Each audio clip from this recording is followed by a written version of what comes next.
Noyabrın 14-də Dünya Axska Türkləri Birliyi Axska Türklərinin sürgününün 67 illiyi mövzusunda mətbuat konfransı keçirib. Tədbiri giriş sözü ilə açan Birliyin sədri Sabircan Cəlilov 67 il əvvəl Axska Türklərinin doğma torpaqlarından sürgün edilməsindən danışıb, tədbirin məqsədini açıqlayıb. Konferansımızın da, bu toplanışımızın da məqsədi xalqımızın bu ideya birliyini, bu fikir birliyini dünya ictimaiyyətinə çatdırmaq. Bəzi fikirləri var ki, güya 67 il keçib, nəsillər dəyişib, bəlkə də bu adamlar getmək istəməz fikir var. Bəzən yad mentalitetli xalqlar arasında belə fikirlər olur ki, güya bunlar getmək istəməzlər. Biz bir daha sübut eləməliyik, göstərməliyik ki, bizim xalqımız vətənə indi də qayıtmaq istəyir, bugün də qayıdacaq və nə vaxt imkan yaranarsa, ilk imkan yaranan kimi bu xalq vətəninə qayıdıb, vətənində yaşayacaqdır. Sürgünün şahidlərindən Bəkir Mamoyev sürgün illərində Axska Türklərinin başına gələn bəlalardan danışıb, o dövrlə bağlı xatirələrini tədbir iştirakçıları ilə bölüşüb. 2 saatın içində bizi işte 5-6 semya maşınaya doldurdular işte. Gətirdilər Borcan boğazında, boyaza bindirdilər. Tavarnyaka işte kimi Qazaxıstana, kimi Özbekistana, kimi Qırğızistana sürdülər. Ne var burada? Vətəndən tatlı bir şey yoktur. Vətəni sevmeyanın deyir, cənazəsi bile qılınmaz. Olmaz. Vətəni biz almalıyıq, birləşməliyik. O düşmanlar hangisi ki bizi görmək istəmir, hangisi ki bizi bugüne saldı, onların axırı gələcək. Gələcək. No biz birləşməliyik. 1944-cü ildə sürgün həyatı yaşayanlardan biri Nurəddin Sasiyev Axska Türklərinin sürgün olunmasının səbəblərindən danışıb, həmin dövrün ictimai-siyasi vəziyyətini təhlil etməyə çalışıb. Ermənistanın başlığı Daşnak Partiyasının rəhbəri olan Simeon Varatyan Azərbaycanda çox qırğınlar törətdi. Rəhmətlik Nariman Narimanov Moskvaya göndərəndən sonra Zəngəzur zonasında 1200-dən artıq Azərbaycanlını məhv elədi və Azərbaycan ikiyə bölündü. Yəni Naxçıvan zonası ilə də bura ayrıldı. Ondan sonra Sovet hökuməti onu tutmaq istəyəndə ermənilər onu Amerikaya qaçırtdılar. Varatyanı. Amerikada Yaxın Şərq üzrə departamentin sekretli agenti oldu.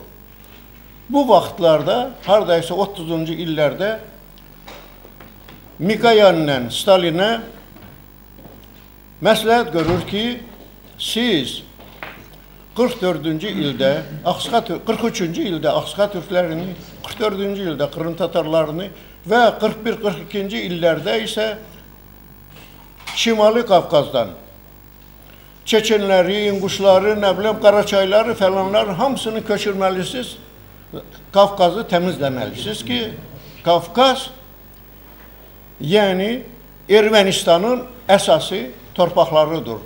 Atmore, Damore, dənizdən dənizə çən bu ermənilərindir. Bu söhbətdən sonra Gürcüstanda Axska Türklərinin köçürmə məsələsi meydana çıxdı.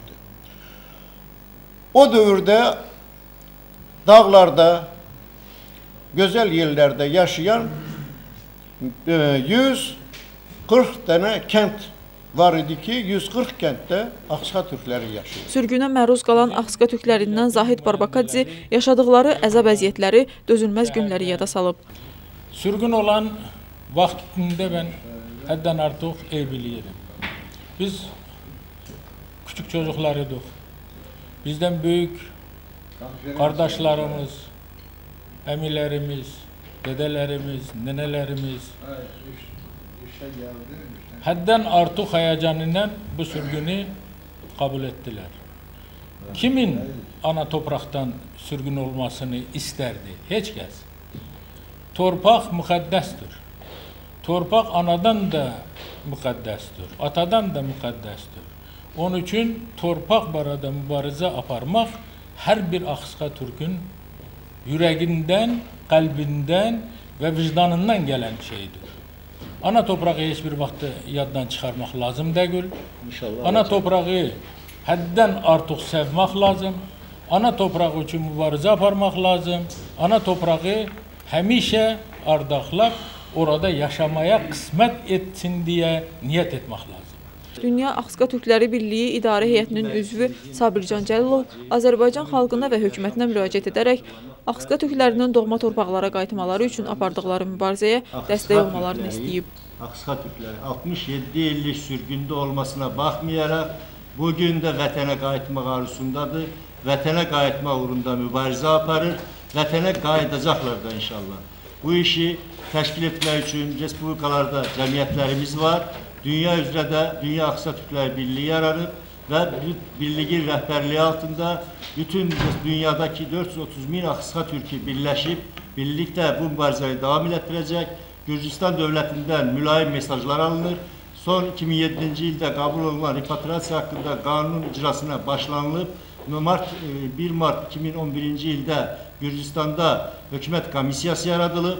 Bu komissiya fəaliyyətini göstərir. Artıq Azərbaycanda 75 nəfərə bu status verilib və dünən aldığım məlumata görə bu həftə ərzində də qalan statusların verilməsi başlayacaq.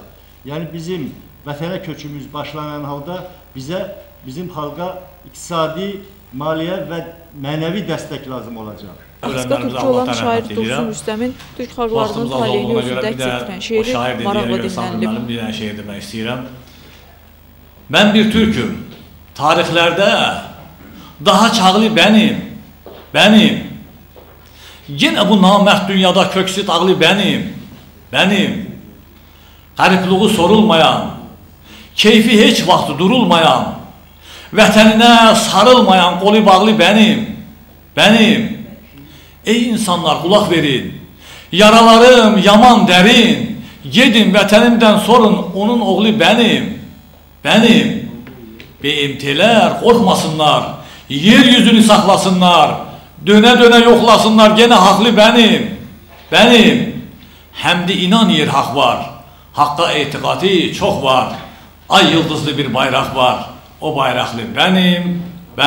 Axsuqa Türklərinin ağsaqqallarından Cabir Xalidov 1944-cü ildə bu xalqın başına gətirilən bəlalardan və onların vətənə qayıtmaq üçün apardıqları mübarizələrdən danışıb. 14 noyabr 1944-cü ildə öz dədə-baba torpaqları olan Axsuqa zonasının 5 rayonunun 220 kəndindən Orta Asiyaya və Qazaxıstana sürgün olunmasının 67-ci il dönümüdür. 2 həftə ərzində həmin ərazidən, o 220 kənddən, 5 rayondan 36 eşalonla 93 min nəfər Axsuqa Türkü yük qatarları ilə qışın soyuğunda həftələrlə, aylarla çəkən bir yolla Orta Asiya və Qazaxıstana aparılmışlar, sürgün olunmuşlar. O vaxtdan bəri Axsuqa Türklərinin doğma vətənsizlik günləri başlamışdır və o vaxtdan da mücadilə başlanmışdır vətənə qayıtmaq üçün. Bir faktı deyim ki, hələ Sovet rejimi yıxılana qədər, 91-ci ilə qədər bizim mücadilə vətənsevərlərimiz 139 dəfə Moskvaya nümayəndə heyəti göndərmişdir. Hal-hazırda Moskvada da, Tiflisdə də, ayrı-ayrı respublikalarda da və Türkiyədə də bizim vətən cəmiyyətinin ofisləri mövcuddur. Artıq biz vətənə qayıtmaq ərəfəsindəyik. Amma hələ də bu işdə çətinliklərimiz var. Biz dünya ictimaiyyətinə, Gürcüstan hökumətinə, Gürcüstan xalqına, bizim yaşadığımız respublikaların rəhbərliklərinə və əhalisinə müraciət edib, xahiş edirik ki, bizim vətənə qayıtmaq işimizə hər cəhətdən yardımcı olsunlar. Dünya Axqa Türkləri Birliyinin İdarə Heyətinin üzvü Kamal Verici qeyd edib ki, bugün Demokratik Gürcüstan dövləti Sovet dövründə repressiyaya məruz qalanların hamısına bəraət versə də, Axqa Türklərinin vətənə qayıtması üçün heç bir tədbir görülmür. Sovet vaxtından sonra müstəqil Demokratik Gürcüstan tərəfindən 15 sənə təzədən qanun qəbul olmuşdur. Onlar o 15 qanunda bizə aiddir. Rasparıjeniyadır, nə bilim, göstərişlərdir, bunlardır. Güya bizim dönməmiz haqqında. Yani cami alanda 28-15 bakın. Ama sonunda da Gürcistan'ın parlamentinin kabul elədiği repatriasiya hakkında kanun. Gürcistan 2010 yıldan 25 Ağustos ayında Sovet rejimi tarafından represiya kurbanları hakkında gün, yani bayram kimin yok, anma günü kimin tedbir götürür.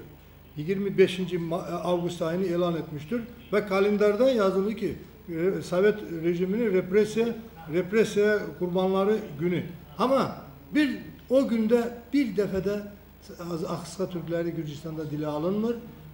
En çok Sovet rejimindən repressiyaya uğramış biz o. Sonda Dünya Axqa Türkləri Birliyinin İdarə Heyətinin üzvü Sabircan Cəlilov Kanal 10 müsahibəsində Axqa Türklərinin 67 il əvvəl didərgin düşdükləri torpaqlara köçmək üçün apardıqları mübarizələrdən, görülən işlərdən danışıb. Məlumdur ki, 1944-cü il noyabrın 14-də Gürcistanın cənub rayonlarında yaşayan Axqa Türkləri Stalin rejiminin əsassız qararı ilə öz doğma ata-baba torpaqlarından qoparılıb Orta Asiya çöllərinə və Qazaxstana sürgün edilmişdilər. Bu sürgün çox ağırlı bir sürgün olmuşdu. Çünki həmin dövrdə 44-cü ildə 2. Dünya müharibəsi getdiyi bir ərəfədə xalqımızın 40 mindən yuxarı oğulları Vətən Cəbhəsi Rusiya uğrunda mübarizə apardığı bir dövrdə, müharibədə iştirak etdiyi bir dövrdə evdə qalan qadınlar, qocalar, uşaqlar, əlsiz ayaqsızları bir gecə içərisində çox amansız bir qaydada sürgün eləmək 2 saat müddətində evlərindən qoparıb 20 gündən yuxarı yük vaqonlarında Sibir soyuqlarından keçirtməklə Orta Asiyaya aparan hökumət fikirləşməmişdi ki, bəlkə də onlar fikirli, şuurlu şəkildə soyqırımı bir siyasəti idi ki, bu xalq yollarda qırılsın, məhv olsun. Belə də oldu. 17 minə yaxın adamımız yollarda həlak oldular və onların heç bir qəbirləri də yoxdur. Çünki ölənləri vaqonlardan vaxtaşırı atırdılar, çöllərə atırdılar və gəlib Orta Asiyaya yerləşən xalqımız da burada yersiz, hazırlıqsız bir şəkildə gəlib soyuğa yaxalandılar. Çox böyük bir hissəsi də aclıqdan, susuzluqdan, həyat şəraitinin olmamasından orada həlak oldular. Bu zülümləri görmüş xalqımız buna baxmayaraq yenə də vətənə qayıtmaq uğrunda mübarizəyə başladılar. Sovet dövlətinin qorxulu siyasətindən çəkinmədilər, qorxmadılar, türmələrə düşdülər və bu mübarizə, bu 50 il müddətində mübarizə həmişə davam edib. Bugün isə artıq sivil şəkildə, sivil toplumlar halında bizim xalqımız vətənə qayıtmaq uğrunda mübarizə aparır. Respublikalarda vətən cəmiyyətlərimiz var.